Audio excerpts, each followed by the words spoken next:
రోజు వీడియోలో ఇంట్లో వెనిలా ఐస్ క్రీమ్ ఎలా చేసుకోవాలో చూపిస్తాను. ఇక్కడైతే ఊరంతా తిరిగేసి స్టార్ విప్ నుంచి విప్పింగ్ క్రీమ్ అయితే తెచ్చేసుకున్నాను నేను. ఇక్కడ మనకి ఆత్రం ఎక్కువ కదా రావడంతో స్టార్ట్ చేసేసాము ఐస్ క్రీమ్ చేయడము. 1 కప్ విప్పింగ్ క్రీమ్ బౌల్లో వేసేసుకొని వీడియోలో చూపిస్తున్నట్టు బీట్ చేసేసుకోండి.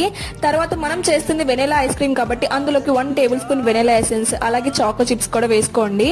మొత్తం మిక్స్ చేసేసుకొని అమ్మ పోయినసారి తెచ్చిన ఐస్ క్రీమ్ బాక్స్ ని పప్పులు వేసేసి దాచిపెట్టేసింది. మళ్ళీ దాన్ని తెచ్చేసి ఐస్ క్రీమ్ తోటి ఫిల్ చేసేసాను ఇలాగా. దాని మీద మళ్ళీ చాకో చిప్స్ వేసేసి సిల్వర్ ఫాయిల్ తోటి నీట్ గా కవర్ చేసేసుకొని హోల్ నైట్ డీప్ ఫ్రీజ్ లో పెట్టేసుకోండి.